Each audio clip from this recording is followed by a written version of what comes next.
become future stars. Chapter 1. Water, the essence of life. Let's learn together. Understand the three forms of water and the steps of the water cycle. Learn about groundwater, rivers, and their role in life and economy.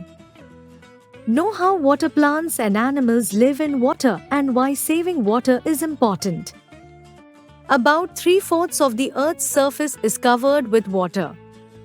However, most of this water is salty and found in seas and oceans. Only a small portion is freshwater, which is found in rivers, lakes, ponds, glaciers, and underground sources. This freshwater is essential for drinking, growing food, and carrying out everyday activities. Humans, animals, birds, and plants all depend on fresh water for survival.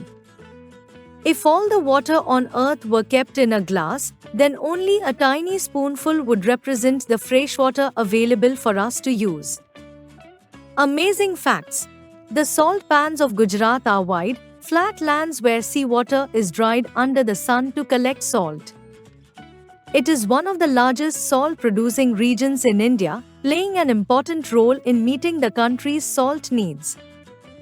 Water has different forms.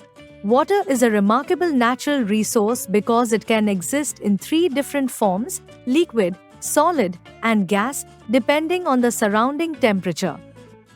These forms are constantly changing in nature, making water a vital part of many natural processes.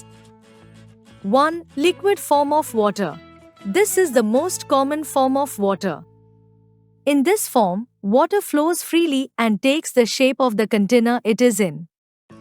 We use liquid water every day for drinking, bathing, cooking, washing, cleaning, and irrigation in farms. Most of the water on Earth that we see around us is in liquid form. Examples: water in rivers, lakes, ponds, and oceans. Rain that falls from clouds. Water stored in tanks and bottles. 2. Solid form of water. When the temperature drops below 0 degrees Celsius, freezing point, water turns into a solid form called ice. Ice has a fixed shape and does not flow like liquid water. Unlike liquid water, ice has a fixed shape and does not flow. This form is commonly found in cold regions and plays a very important role in storing fresh water for the Earth. In summer, the melting of glaciers provides water to many rivers. Examples: snow on mountain tops, glaciers in polar regions, ice cubes in a freezer, frozen lakes during winter. This form is commonly found in cold regions and plays an important role in storing fresh water. 3. Gaseous form of water, water vapor. When water is heated, it turns into an invisible gas called water vapor. This form of water mixes with the air and is present in the atmosphere. Even though we cannot see it, it plays a very big role in the water cycle by forming clouds and bringing rain. Water vapor also helps keep our Earth warm by trapping heat from the sun. Without it, our planet would be much colder. Plants and animals also release water vapor into the air. For example, when we breathe out, a little water vapor comes out with our breath.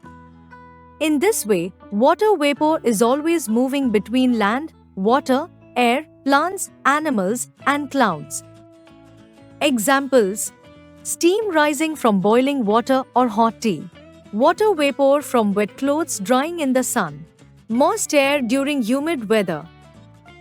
Water cycle. The water cycle is the continuous movement of water on, above, and below the surface of the Earth.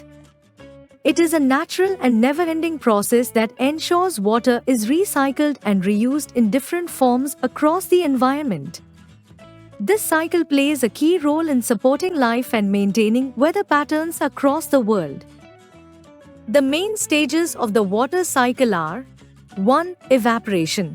When the sun heats up water from sources like rivers, lakes, oceans, and even wet soil, it changes into water vapor, a gaseous form of water.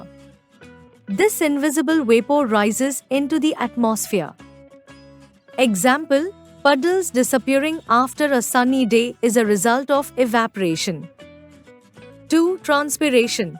In addition to evaporation, water is also released into the air by plants through a process called transpiration. Tiny pores in the leaves release water vapor during photosynthesis. Together, evaporation and transpiration are often called evapotranspiration. 3. Condensation. As water vapor rises higher into the cooler layers of the atmosphere, it begins to cool down. The vapor then changes back into tiny droplets of liquid water, forming clouds or fog. This process is called condensation. These tiny water droplets group together and form larger clouds in the sky. 4. Precipitation. When clouds become heavy with water droplets, the droplets fall back to the earth as precipitation. Depending on the temperature, this may happen in different forms: rain, snow, sleet, and hail. This is the main way water returns to the land and water bodies. 5. Collection. After precipitation, water gathers in various places on earth. It collects in rivers, lakes, oceans, and ponds. Some of it also soaks into the ground, becoming groundwater. This collected water is again used by plants, animals, and people, and eventually, it will once again evaporate, continuing the cycle. Groundwater. Groundwater is the water stored beneath the Earth's surface. When rainwater falls on land, some of it flows away, while some seeps into the soil. This water moves through layers of soil and rock, filling spaces underground. Groundwater is drawn out through wells and tube wells, borewells and hand pumps. It is a very important source of fresh water. It is used more in villages and in dry areas where rivers and ponds are not enough. But because the number of people is increasing and water is being used too much, the level of groundwater is going down in many places. In cities, roads and buildings are covered with cement, so rainwater cannot soak into the ground. This stops groundwater from getting filled again. Surface water. Surface water refers to the water that is found on the Earth's surface. It includes natural water, bodies like rivers, lakes, ponds, and streams. This water is visible, flows or remains collected in open spaces, and is one of the main sources of fresh water for humans and animals. Surface water plays an important role in our daily life and the environment. It is used for many purposes, such as 1. Drinking water supply. Surface water is often collected from rivers, lakes, and reservoirs and then treated to make it safe for drinking. Many cities and towns get their entire water supply from surface water sources. 2. Irrigation. Farmers use surface water to grow crops. Canals, tanks, and irrigation systems are built to carry water from rivers and lakes to agricultural fields. This helps in producing food grains, fruits, and vegetables. 3. Hydroelectricity generation. Water from rivers is used to produce electricity. Dams are built on rivers to control the flow of water. The stored water is then released with force to turn turbines, which generate hydroelectric power, a clean and renewable source of energy. 4. Fishing and transport. Lakes and rivers are home to various fish species and support fishing as a livelihood for many people. In some regions, rivers are also used for transportation. Boats and ships carry goods and passengers along navigable waterways. Conservation of water. Water conservation means using water wisely and avoiding wastage. Some important methods of water conservation are rainwater harvesting, collecting rainwater from rooftops and storing it in tanks for later use. This water can be used for drinking, gardening, and cleaning purposes. Cities like Chennai and Jaipur have successfully used rainwater harvesting to reduce water scarcity. Drip irrigation, supplying water directly to the roots of plants through pipes, which saves water in agriculture. This method not only saves water but also ensures that crops grow better because water is given in the right amount. Drip irrigation can save up to 50% of water compared to traditional irrigation methods. Reuse of water, using wastewater from washing vegetables or clothes for cleaning courtyards or watering plants.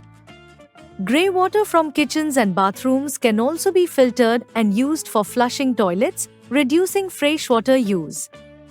Small changes in daily life can save thousands of liters of water each year. Awareness campaigns, educating people about the importance of saving water through posters, rallies, and school projects. Communities can organize competitions, workshops, and social media campaigns to make everyone aware of how precious water is. Even children can participate by making charts, posters, or planting trees.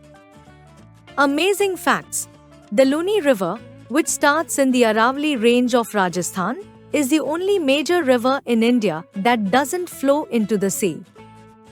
Instead, it ends in the marshy lands of the Rann of Kutch in Gujarat. Our lifeline, rivers in India. Rivers play a vital role in India's economy, culture, and survival. Most Indian civilizations have grown around rivers.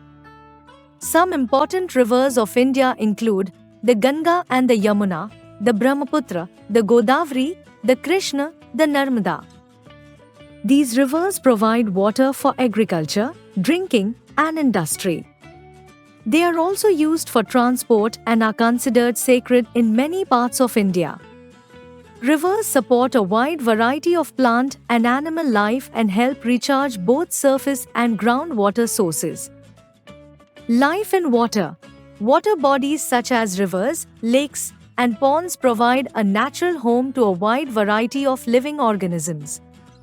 These habitats support many animals like fish, frogs, turtles, and crabs. Along with these, numerous aquatic insects and tiny microorganisms also live in the water.